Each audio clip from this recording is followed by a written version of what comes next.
It's Tuesday morning. It's time for Words from Pastor Larry. And here I am. So, hope you've had a good day today so far. Cold, kind of unusual chill in the air for mid-April. And we've enjoyed today. In fact, Brenda is on a video chat with our oldest grandchild, Aubrey, our only granddaughter. It's her birthday today, 12 years old. Whoa. It sure makes Brenda old. That's all I can say. That's not what I should say. No, we're so glad that we could see that, and she's doing her schoolwork, and just a delight to have grandkids. We really enjoy that, although we're just too far away from them. And look forward to seeing them again and hugging them one of these days. Wouldn't it be great to be able to do that with everybody? I don't know how we're going to have to figure out how to socially distance giving hugs. Virtual hugs just doesn't quite get it done, does it? But we will do what we can do. Told you I was going to do some reflecting this week, and today's kind of rambling reflecting, because I'm kind of rambling on today about a couple of different things. Hope it makes sense.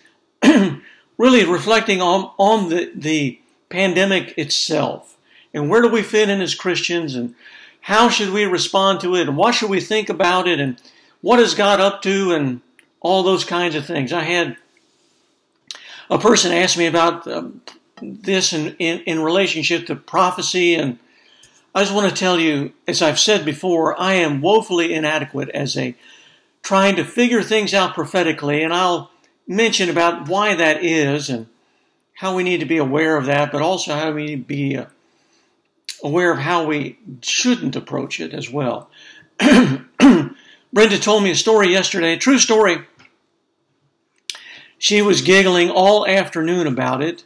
It found it in CNN, so I assume it is a real story. But it had happened in France somewhere recently. I don't know exactly when. But some friends got together and wanted to give one of their friends, to celebrate his 64th birthday, they wanted to give him something to remember it for the rest of his life, which they did. And they arranged to have him, for his birthday, to get in with a pilot for a jet, in a fighter jet type of thing, as he was doing maneuvers. And so they put him in the suit, and they said that his heart rate went up to 130 or 40 beats a minute. He got the tachycardia kind of thing, but he went ahead. He really didn't want to do this, and why his friends had to do this for him, we don't really know, but he went through it, and he got in behind the pilot, and they got off, and they went going, and they were going, speed of sound, going extremely fast, and then was doing maneuvers, going upside down and doing various things. And this guy was getting very uncomfortable. And, he didn't want to seem to be a weenie at this time, so he just kind of moved around, and he was reaching for something to kind of help him get situated in his seat, and he pulled on something, and it was the eject lever. Here he's traveling at, who knows, 1,000 miles an hour or whatever. All of a sudden, boom, pow! And he is ejected out of this. Can you imagine what must have gone through his mind at that moment, at that second when things just went totally boom? It was bad enough, and now he is jumping. Thankfully, he was able to come down in the parachute and land safely. And we were laughing about that. Brenda was having way too much fun on that. That's got to tell you. But as I was thinking about that, I was thinking about where we are today. We're in a situation right now. It's kind of like, what in the world is happening in our lives these days? What in the world is going on. And then we try to reach for something because we just know this will help us get solid in where we are, make us feel more comfortable, and boom, we find out that it launches us to another area of great fear. And I think that's where we are. I think that's what happens to us a lot of times. We certainly in this pandemic, known as coronavirus or COVID-19, we just don't know what's going to happen day to day. We're finally maybe seeing a little bit of light at the end of the tunnel, but we don't know if it's light at the end of the tunnel or the light of an oncoming train. That's how we feel right now. And so we reach for something, and we're lifted immediately to another level of panic and concern, and we don't know what's going to happen, and we feel totally out of control. One of the things, and I've been doing this pastor thing for a long time, for a number of decades, and I've done a lot of counseling. I'm no psychologist. I'm a pastoral counselor at best, but using the knowledge that I have and the fruits of the spirit of counseling and teaching and so forth, one of the things that I have noticed, almost a theme that runs through everyone who comes into my office that has a problem, is the area of control. We want to feel that we are in control. And when our world becomes out of control, that's when we're moving in our seat and we're searching for something to make us feel like we can be in control again, and we pull on something and we find that we're at a new level of uncontrol. We don't know what to do. We just don't know where to go. We don't know how to handle it. And so we begin to reach for things and try to figure out, okay, what's this teaching us? Where are we going? What's God trying to say? What does this mean? How does this work into our lives? And it's almost like the panic buying we've seen at the grocery store. We start panic spiritual, trying to move things in order. We try to understand things, because if we can understand things, then by golly, we'll be okay. But we can't understand things. We just can't. Do you know why? Well, it's the thing that I learned years ago in seminary that I've said many times. The fellow who was teaching us a counseling course said, fellas, there's one thing you need to remember. One thing you need to remember when you leave here. You are not God. And if you think you are, you're not going to sleep enough. You're going to try to figure everything out. You're going to have an answer for everything. And I want you to know you're not God, and therefore take that load off your shoulders and the pressure off your lives to try to make sense of everything. You remember Job, and I'm going to reference Job in the next few days. But you remember Job when he experienced the whirlwind, the absolute out of control, things went haywire for no good reason. He lost everything, lands and crops and flocks and cattle and then family. And it hit him like a coronavirus in the epicenter of New York. I mean, it was just total chaos in his life. And his wife said, you just need to curse God and die. And his answer to that was classic and important for us. Should we just accept the things from God only and not the bad things as well? Are we only successful Christians when we've got the answers and life is good and under control? Been reading a wonderful book I told you yesterday, Dallas Willard, on living a life without lack. I was reading this morning just before I got on the computer here. He said one of the things that we think we are is that we are letting God control But that works well when things are in control. You understand what I'm saying? We're saying, God, we're just giving you our lives and everything's good. And when life is good, that's easy to say.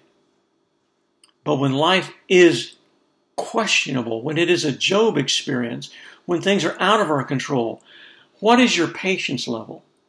What is your anxiety level? What is your love level? What is your acceptance level? Because you see, that's when it reveals. That's when it reveals. I've used the illustration many times from C.S. Lewis, but it's so good and so many times. He said, if you want to know, he calls it rats in the cellar. If you want to know if you have rats in the cellar, you don't go to the door and bang on the door and say, hey, rats, I'm coming down. Turn on the light off and on. And then walk down the stairs and you don't see anything. You say, see, I don't have any rats in the cellar. But if you want to know if you really have rats in the cellar, you don't bang on the door. You don't announce yourself. You don't turn on the light. You creep down the stairs. And then you turn your flashlight on, and that's when you see them. He said it's not the experience that brings the rats to our cellars. It is the experience that reveals the rats in the cellar. There's nothing like revealing the weaknesses in our lives like unexpected, overwhelming difficulties. And that's where we are. So, what does it tell me? What am I reflecting on? Okay, a couple of things. One of the things that I have, again, been doing since, goodness, almost 40 years. It's hard to believe. And I've been through a number of different, as many of you have, number of different difficult times in our lives. Vietnam War, Gulf War, gas crisis, economic crisis, and now health crisis and economic crisis. And I can tell you, at every one of those times, you can go back in the archives of the libraries and find that every time when there has been a major crisis in the world, this will not be an exception either. It's coming. You just watch. There have been books and articles and videotapes and now MP3s and YouTubes explaining this is exactly what God is doing prophetically. This is the end. This is what it means. I can tell you this and this and that. I can find this in the Bible. This is what it means. This is why it means. You could see it. Let me just tell you, take a breath, step back a step or two. It's happened every time. One time I remember back in the late 70s. I wasn't in ministry at the time, but it was in the late 70s. When we had the Persian Gulf crisis, and Khomeini took 100 or more of our people from the embassy, and it was a standoff, and the price of gas went over $1. Can you believe that? Wow, over $1. Went over $1. I remember being in Dallas, Texas at the time, and being in a gas line that stretched out for a mile, trying to get gas, because everybody felt that we were running out of gas. And there were books aplenty. This is the first step of the end of the world. And they gave you plenty of good reasons. Problem is, that was 40 years ago. Didn't happen. So, you're going to hear the same thing. Take a breath, step back, and let God be God. You're not God. And those authors, those writers, those speakers, they're not God either. But, on the other hand, can I say prophetically, this has certainly been the most intriguing of times from a perspective of what we believe that God one day, now, in the future, in the distant future, we don't know when, God will say, that's it. That's it. No more. We're done. And the world will come to an end. 1,000-year reign and all that stuff. I'm not going into that prophetic place, but all those things are going to happen. And a lot of people have thought, how in the world how could this happen? How could the world be dominated by something like that? We're too smart, we're too savvy, we're too computer literate. This just can't happen. Huh. A little virus, unseen enemy, has brought the world to its knees and put the government in a role like we have never seen it before. Right? Sure. I don't know where it's leading, but I'm telling you, I can see doors that open for a future type of situation. Now, where do we fit in? Well, we fit in trusting God. That's where we fit in. When you go back in history, you're going to see how God has worked always through unusual and unexpected things because He's in the midst of it. If you look at the grand scope of history to the coming of Jesus, Jesus had been from Genesis 3:15. He had already been spoken of by God in a prophetic way that there was going to come from your seed someone who would crush the head of Satan. That was Jesus. And when you see how God systematically, and He took a long time, because God plays a long game, if you will.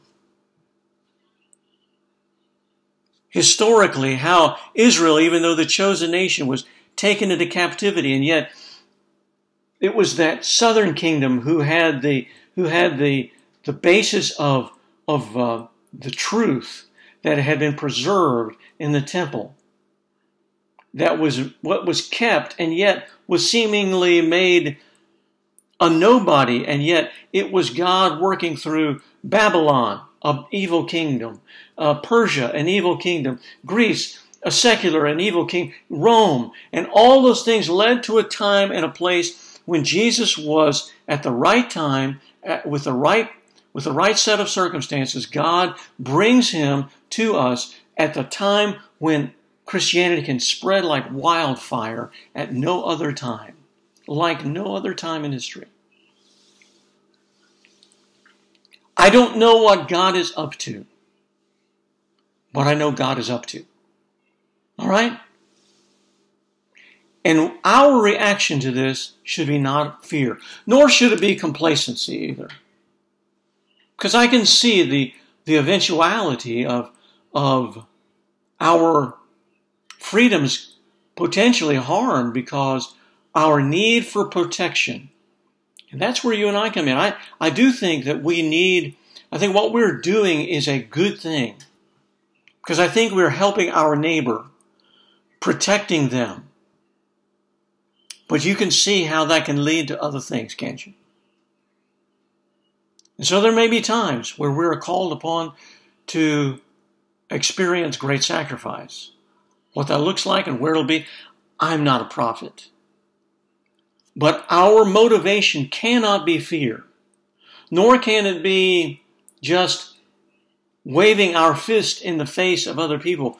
Our motivations are going to be tried and tested like no other time. And I think we're going to find, going back to the fruit of the Spirit, are we experiencing love and joy and peace and patience and kindness and gentleness and self-control?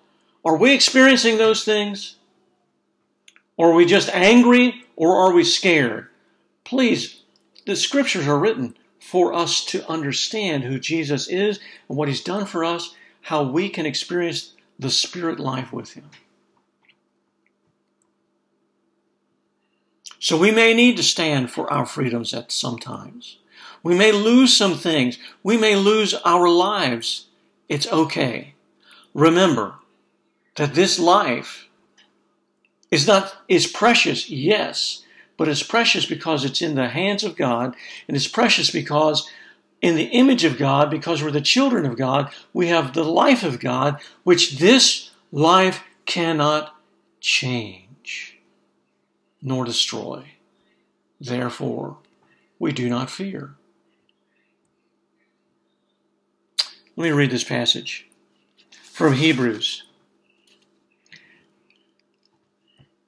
Now, since this is in Hebrews chapter 2, verse 14, well, let's do in verse 13. Again, I will trust in him.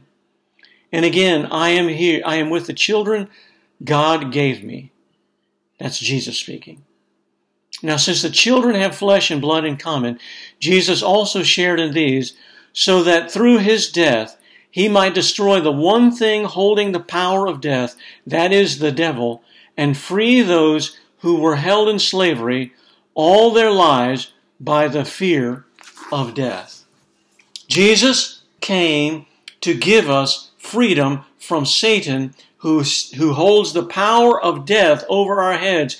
And we say, that no longer holds us, because death is not something that we fear. All the things of death, this life should never become so gripping into our souls that we're unwilling to release it. Remember what Jesus said. The one who loses his soul for my sake will gain it. The one who keeps hold of it loses something. You can be a Christian and lose the peace of God, the hope of God, the love of God. So how are you faring through this thing? And where do we need to trust even more? Now, that's what we're going to talk about in the next few days. What does trust mean? I'll try to weave it back in some other things with this virus thing that we're going through, because we need this. I would love to say I got the answers. I don't. But I have the one who is greater than the answers, and that is Jesus Christ. So today, in your prayer, pray that great prayer. Lord, I believe. Lord, I trust. Lord, I have faith. But increase my faith, my trust, my belief. Because as we do, we honor him. All right, gang. Don't pull on that eject seat. Let's settle in. Let's trust God. Let him bring these events to where exactly he knows where he's going. We can trust in him. All right. See you tomorrow. Bye-bye.